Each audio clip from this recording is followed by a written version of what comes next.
great to see you. While the guys are finishing up the offering, let me just kind of jump into some things. I want to make you aware of something. This season, we have just we gathered, we prayed, we have really feel like His direction that the Lord has given us for this Christmas season, and it's going to be an incredible year. And it's not just something that you come on Sunday and you're going to say, "Oh yeah, we're talking about the promise." So if you go to Central's webpage, no, you don't have to go right now, centralrr.com, you're going to find the logo of the promise right there on our screen. You can click on that. It's going to take you to our Advent page. Chris Chalman has done an incredible job of putting together along with Brett, just the resources that you have on that page. You're going to find that there's a place for daily devotionals for you that will coincide with the messages. There's a weekly family devotionals. There's craft opportunities for you to do as a family.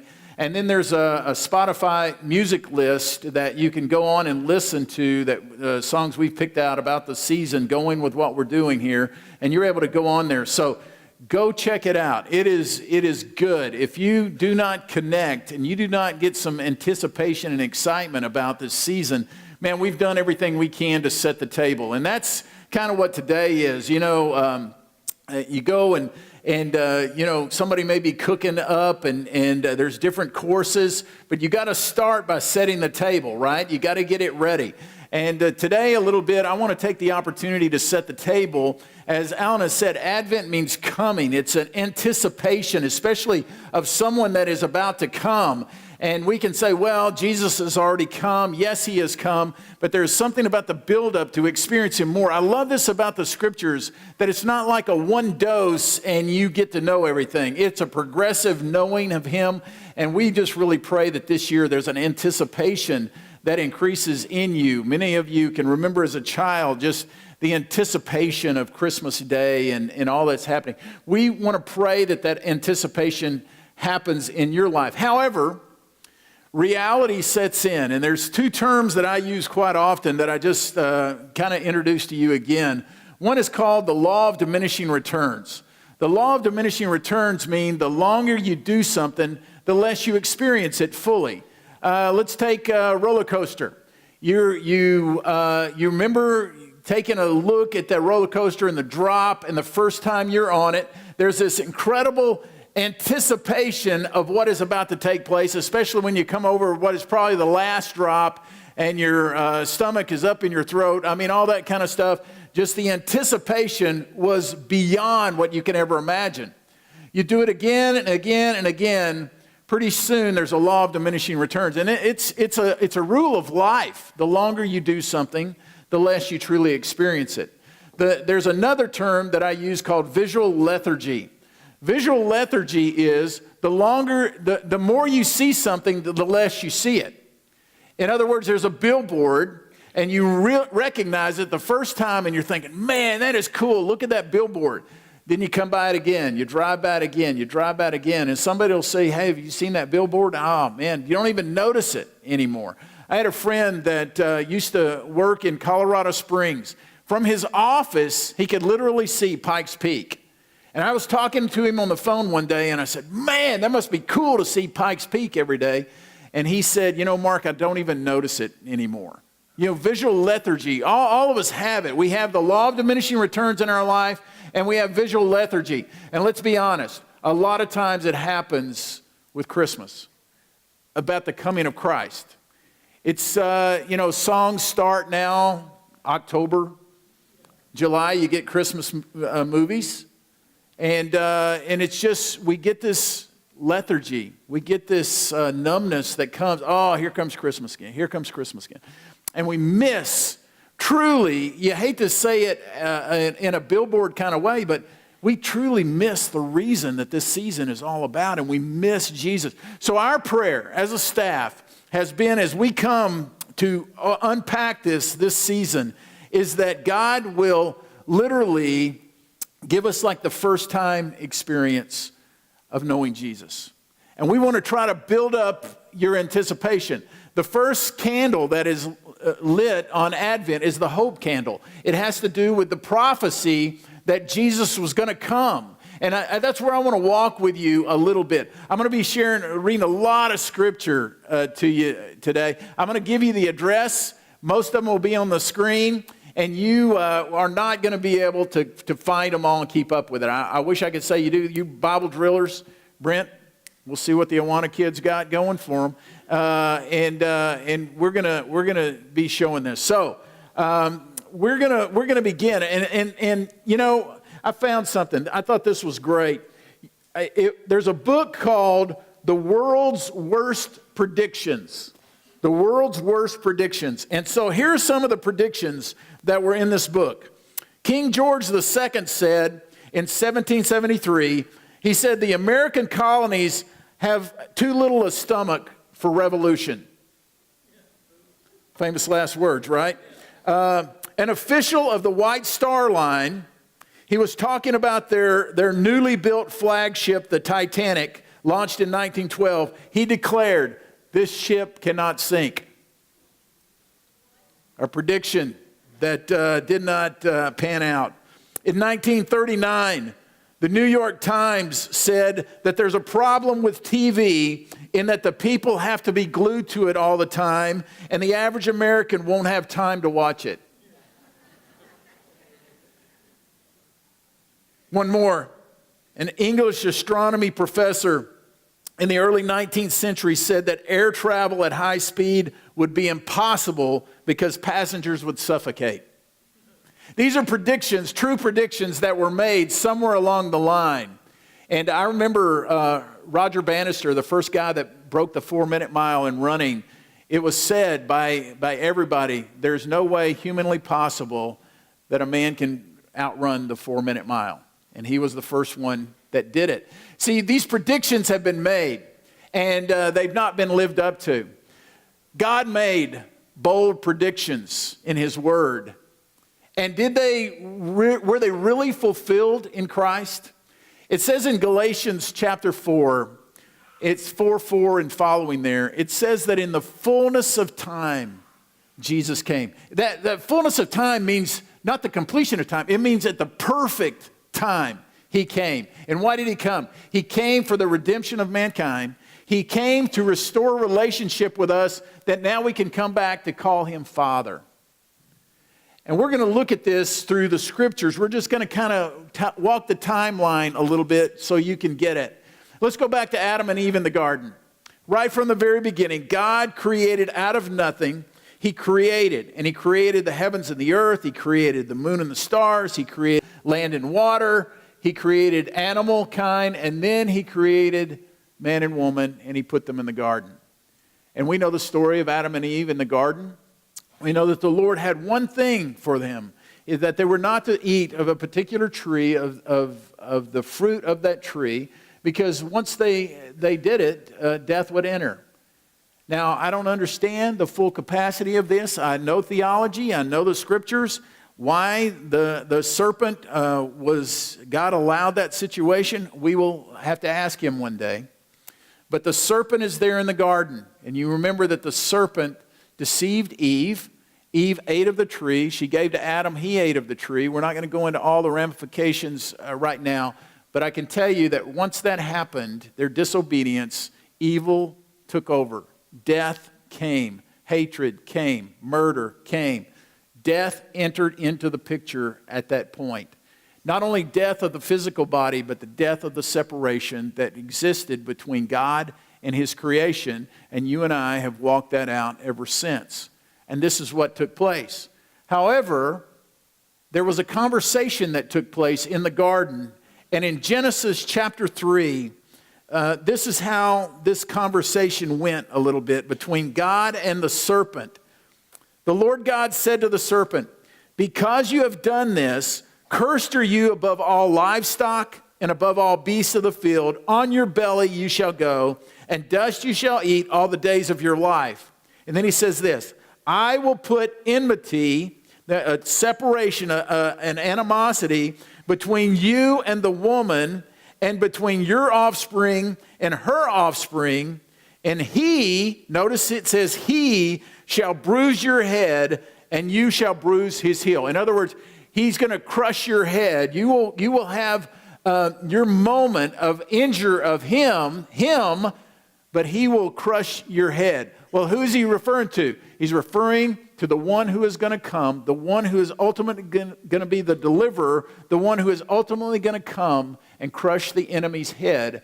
And we knew that that was going to be fulfilled in Jesus. Right there in Genesis 3, God tells us he has a plan for what is taking place. The coming is going to happen, and it's going to be fulfilled in Jesus. But let's go on a little bit. We know that a few chapters later that Noah enters the picture. You remember Noah and the ark?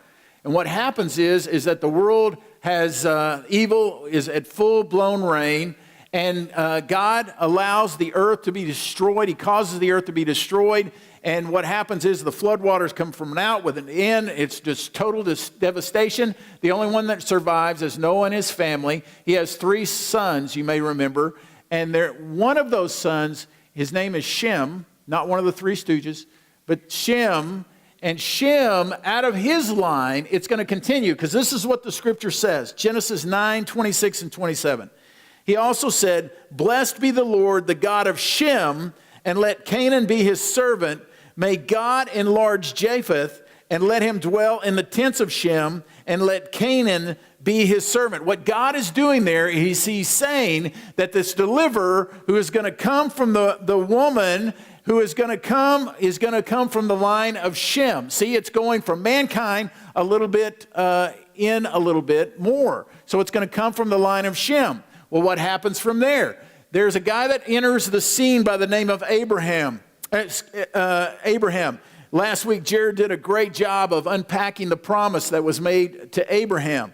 And through Abraham, God says, we're going to continue, and this is going to come through him. This is what it says in Genesis 12. It says, "Now the Lord said to Abram, go from your country and your kindred and your father's house to the land I will show you. And I will make of you a great nation, and I will bless you and make your name great, so that you will be a blessing. I will bless those who bless you, and him who dishonors you I will curse, and in you all the families of the earth shall be blessed." Everybody's going to be blessed through this one that is going to come from Abraham. So we have mankind, Adam and Eve. Out of them is going to come the one who is going to crush and set right everything. That is also going to come through the line of Shem. It's going to come through the family of Abraham, the father of our faith.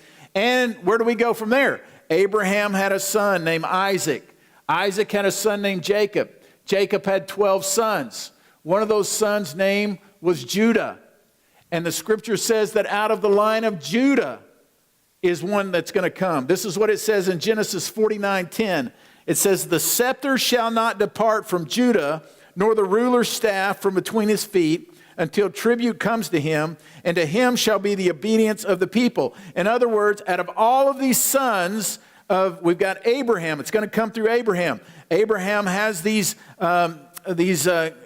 great grandsons. Out of these great grandsons, the one Judah is going to be the one that the line is going to come from, the one who is going to crush the head of the enemy, going to crush the serpent's head, is the one who is going to set right everything that has been done in evil. But what happens from there? There is a guy by the name of Jesse. Jesse is out of the line of Judah.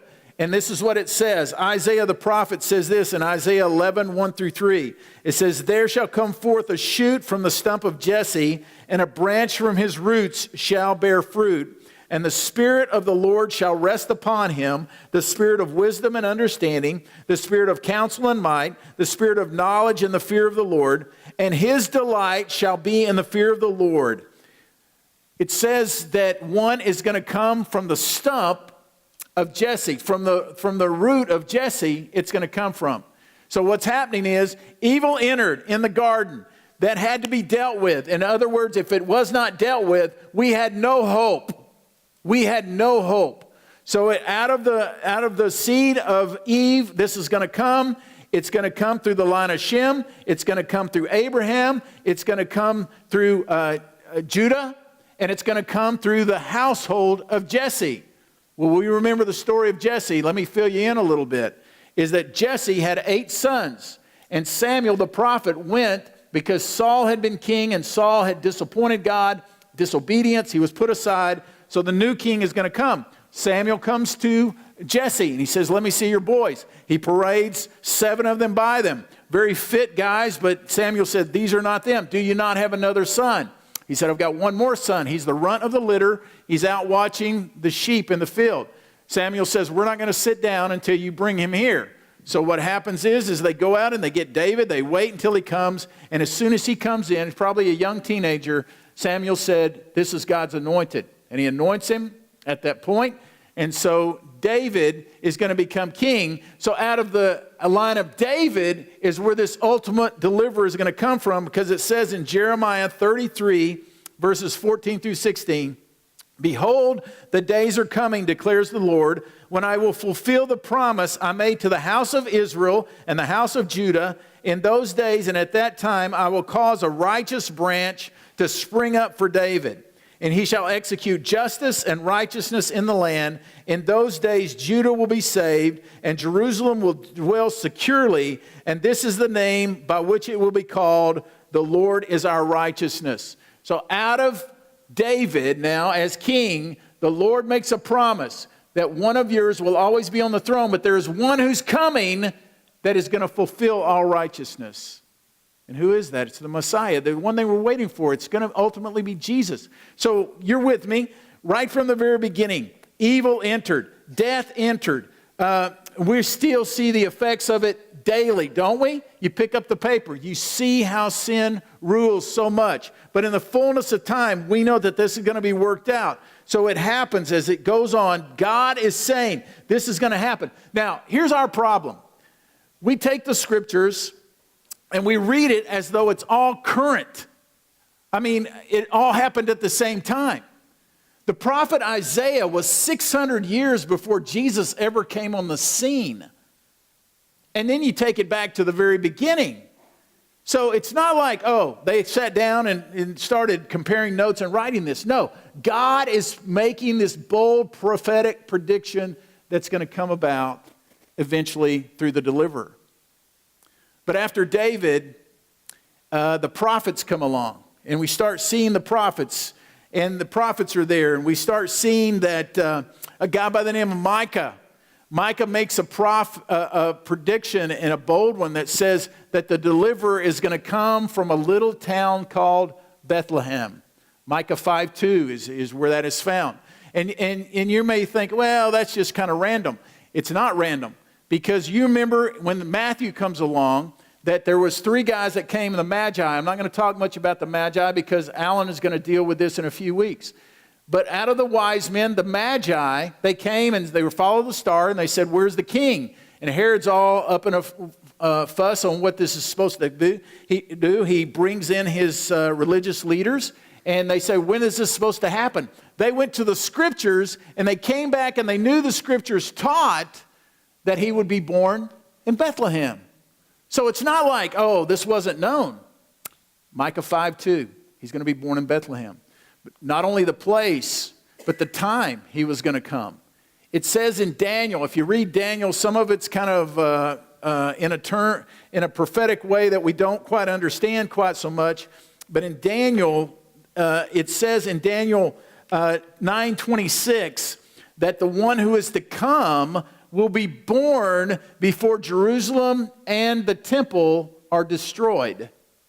And we know that Jesus came, and he came in that first century in the fullness of time, and that he is going to live, and he's going to be put to death on a cross around, let's say, 35, 33 to the end of the maybe 40 as we figure out time. 40 A.D.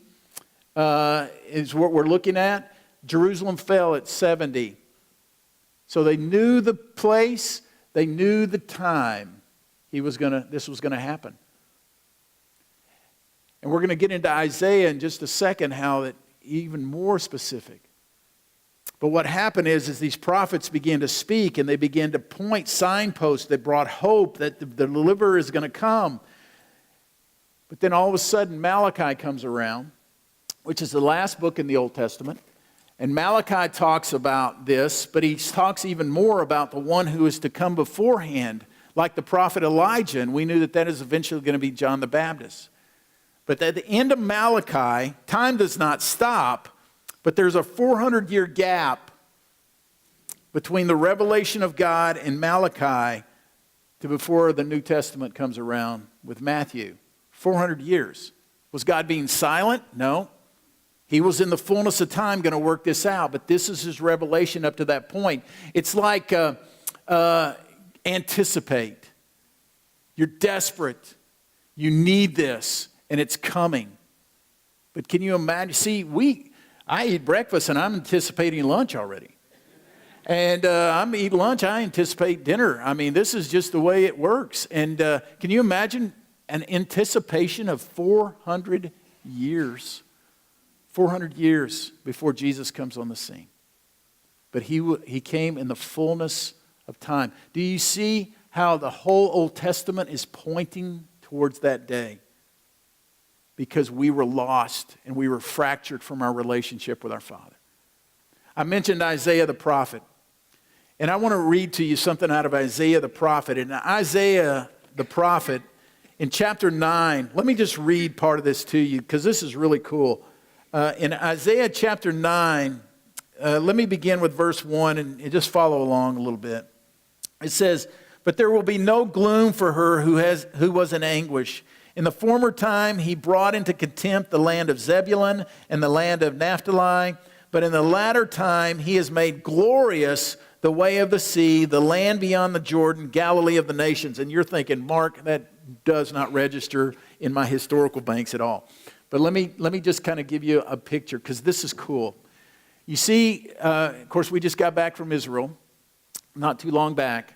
And I'm always reminded when you go there historically that any conquerors would come from the north. And that place he was talking about is where they would come through. And you know, when conquering armies come through, they just ravage places, especially those country people up there. And they would be on their way to Jerusalem, and they would just come and ravage those countries to the north. And these are the countries he's talking about. But he's saying a day is coming when the deliverer is going to come from that north. And if you may remember, Jesus was born, we're in Bethlehem, but Mary and Joseph had lived in Nazareth, and they ended up going back to that area. That's what he's talking about. This is beautiful about how God has worked all this out. Now let me read to you what Isaiah says here in verse 2. He says, "The people who walked in darkness have seen a great light. Those who dwelt in a land of deep darkness, on them has light shined. You have multiplied the nation, you have increased its joy. They rejoice before you as with joy at the harvest, as they are glad when they divide the spoil. For the yoke of his burden and the staff for his shoulder, the rod of his oppressor, you have broken as on the day of Midian. For every boot of the tramping army in battle tumult, and every garment rolled in blood will be burned as fuel for the fire." I know this is hard to understand. This is actually good news, okay? Now, look at verse 6. "For to us a child is born, and to us a son is given, and the government shall be upon his shoulder, and his name shall be called," sing it, "Wonderful Counselor, Mighty God, Everlasting Father, Prince of Peace. Of the increase of his government and of peace there will be no end. On the throne of David and over his kingdom, to establish it and to uphold it with justice and with righteousness, for this time forth and forevermore. The zeal of the Lord of hosts will do this." Do you understand what Isaiah is saying here? Yes, we got Handel's Messiah out of that. But what is happening is the people are desperate. They had tried the blood of sheep and goats, just trying to be made right with their Creator. And what Isaiah is saying, a time is coming. A time is coming. One more verse out of Isaiah, and then I'm going to try to make this as practical as I can. Isaiah chapter 7, verse 14. Isaiah gives another thought here in the midst of his speaking. He says, "Therefore, the Lord himself will give you a sign. Behold, the virgin shall conceive and bear a son, and she shall call his name Emmanuel." 600 years before Christ was born. Okay? Matthew knew this when he wrote the gospel there, because he refers to Emmanuel. Emmanuel means this. You ready? God is with us. God is with us. I want you to hear the next few minutes. Because that Emmanuel is what all hope is built on. It says God is with us. I want to break it down a minute. First of all, it says God is with us. He didn't send a representative. He sent himself. Jesus was not 50-50. He was 100% God, 100% man. Mark explained that. I can't. I put total faith in it, though. If he wasn't 100% man, he couldn't 100% identify with me. But he did. But he was 100% God, because only God could fulfill the wrath of the disobedience and the evil and the sin that was there. So God came himself. He emptied himself, as Philippians 2 says, that Christ emptied himself of all the glory of heaven to come down here and to be among us. God did not send a representative. He came himself. That's huge. You see, the definition of religion is man trying to reach God. The difference, I don't call being a Christ follower a religion. I call it a relationship, because God reached down to me. God is with us. But not only God is with us, but God is with us. Not he was with us, not he will be with us. He is with us now. Some of you need to hear this today, because some of you are going through some stuff, whether it's physical or emotional or relational or financial or whatever, or just disobedience or addictive patterns or whatever it may be in your life, and you have got to know that God has not abandoned you and that he is with you now. You know what I'm saying? Because we want, God created over there, however long it was ago. God created, and that's what he did. He was with us. And one day I'll go to heaven, and he will be with me. But I want you to know he is as much with you in your now as he was or he ever will be. He is right here. And some of you need to know that today. You need comfort. God is with us. But God is with us. He's not against us. He is for us. And some of you need to know this today, because you've tried to earn God's approval, haven't you? Don't we all play that game? Oh, if I can just do this, God will be approved of me. Hey, let me let you in on something, because I see it in the scriptures. God loves you as much now as he ever will, and he will not love you any less. And he really won't love you anymore, because he totally loves you. And he is with you. He is for you. All of us have memorized John 3:16 if you've been in the faith a long time. For God so loved the world that he gave his only begotten Son, Jesus, that whoever would believes in him would not perish but have everlasting life. We hear that, and we've memorized it, and we can flow through it so fast. But it does not say God was so angry at us and sick of us and tired of us, and we were just so bad that he had to send Jesus. No, he says, for he loved us so much that he sent Jesus. You need to hear this today. God is with us, not against us.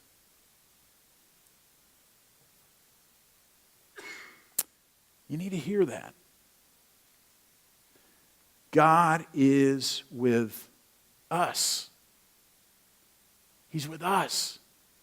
All of us.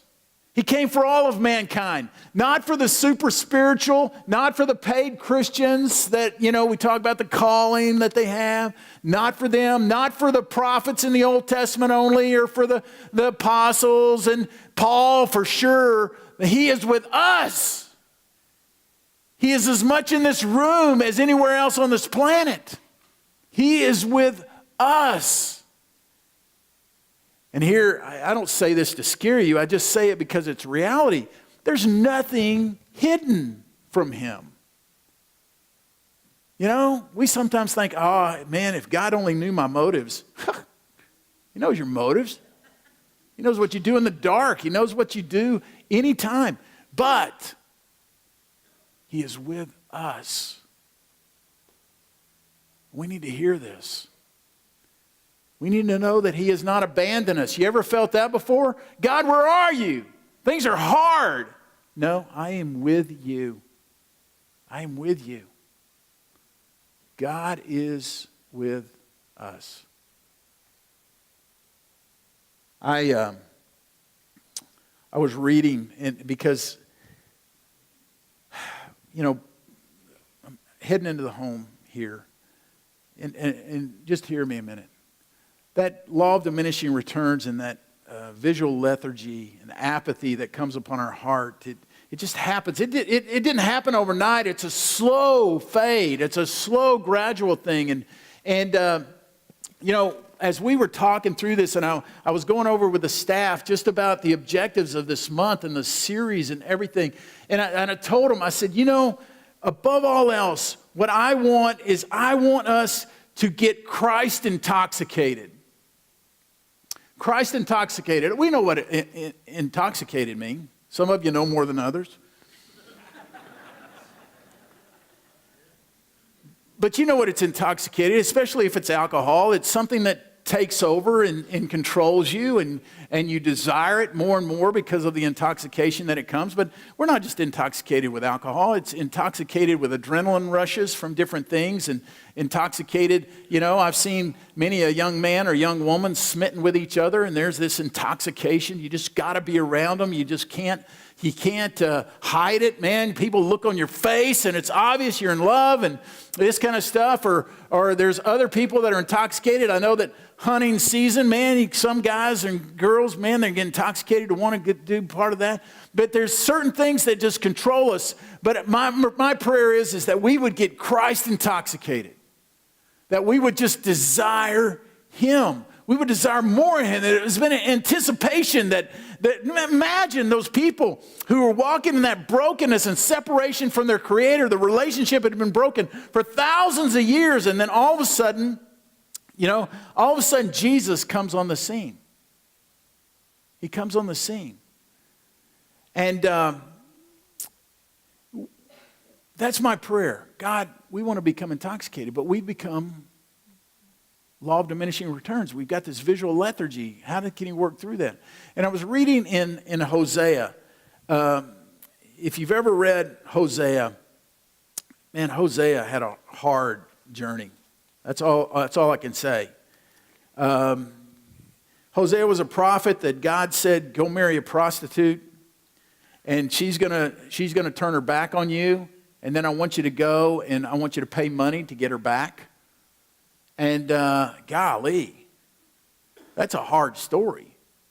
But yet we know that when we look at it, God was making a point of His people Israel, how they turn their back on, how they've prostituted themselves with other things, and they follow other things. And all of us in this room can say, oh man, I'm glad I don't relate to that very bit. Bull. We chase foreign gods all the time. In fact, there's a verse in there that I was just reading in Hosea chapter 7 about how that they would go after foreign gods, literally, after foreign gods. I believe it's Hosea 7:9. I guess I could read it. I got my Bible.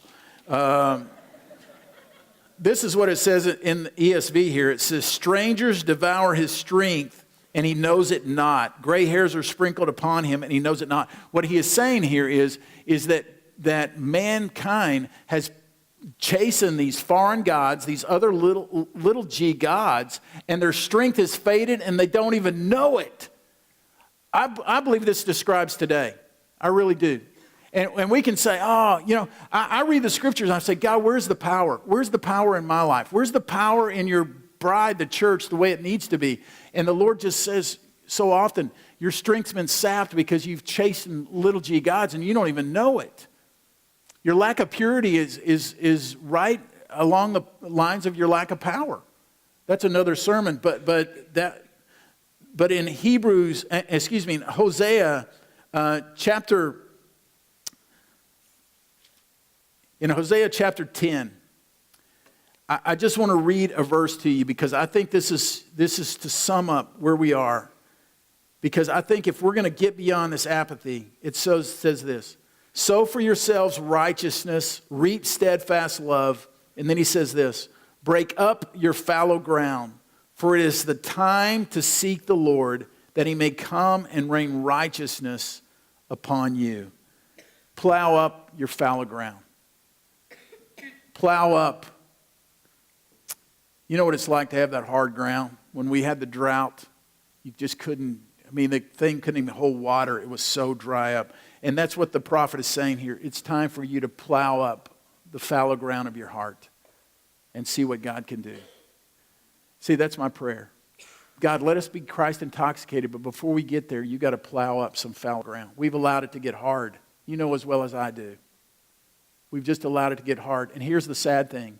It gets hard and we really don't care. And so I'm just praying, God, would you take your plow to our hard hearts that we don't even know have gotten hard this Christmas season. And may we anticipate you like no other time. I want you to pray with me if you would.